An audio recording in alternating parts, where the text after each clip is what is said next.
Hello friends, I am CA Divya Bansal, and in today's webinar we will be discussing about how should we actually respond to the notices which are being issued to us by the GST department in respect to the discrepancies which is being prevailing in our returns. Now, before proceeding with the topic, if till now you have not subscribed my channel, then please my dear friends, do subscribe my channel Tax Without Tears. Along with this, click onto the bell button for the regular GST uploads. Further, like my Facebook page as well as my Twitter handle so that you are updated about the GST. Now, coming to our today's topic, notices from the GST department. If you have taken the registration in GST, then you are liable and it is mandatory for you to file your respective returns, be it GSTR 1, 3B, GSTR 4, GSTR 5, GSTR 6, etc.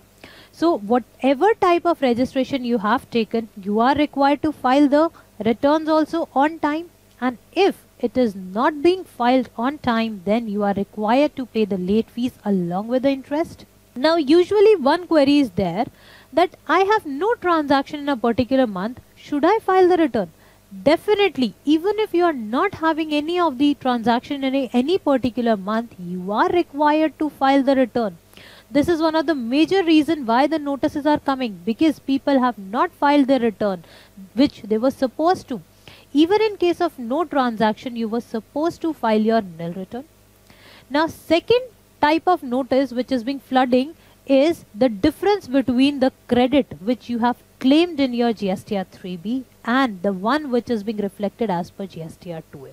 Now the major reason for this could be that you either have forgotten to take the credit in your 3B, or that particular supplier has forgotten to enter that sale invoice in his GSTR 1, because of which it is not reflecting in your 2A and the same is not matched with your 3B.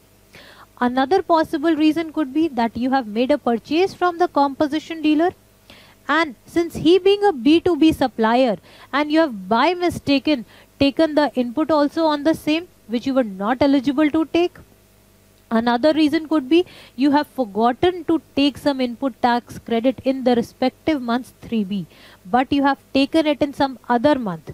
That is, whenever you have realized that invoice was missed, you have taken it in some other month, the input of that invoice, and now this will lead to discrepancy in the 2A which is being reflected for that particular month and the 2A for that another month in which you have claimed the credit.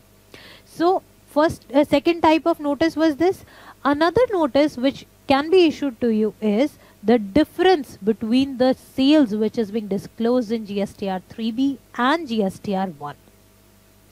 This can be because if you are supplying such services which falls under the category of section 9 subsection 3, that is the services which attract reverse charge, in that case you must have given the details in your GSTR 1, but where to report those in GSTR 3B?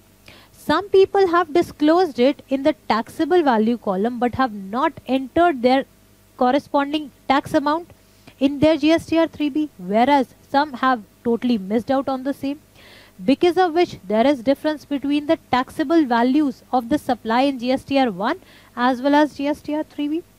So in case you have received such notices from the GST department, then first of all you need to check that whether the notice which is being issued is issued by your jurisdictional officer or not.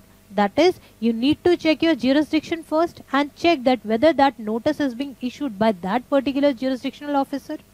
Second thing you need to check is that you need to make entire reconciliation for GSTR 2A, GSTR 3B as well as GSTR 1 along with your books of accounts. That is, whether all these four they are being matched or not.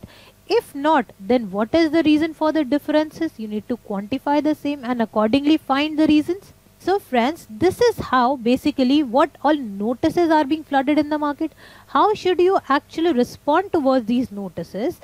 So I hope that you must have found this video useful. Please do subscribe my channel Tax Without Tears for more regular updates on GST. Thank you.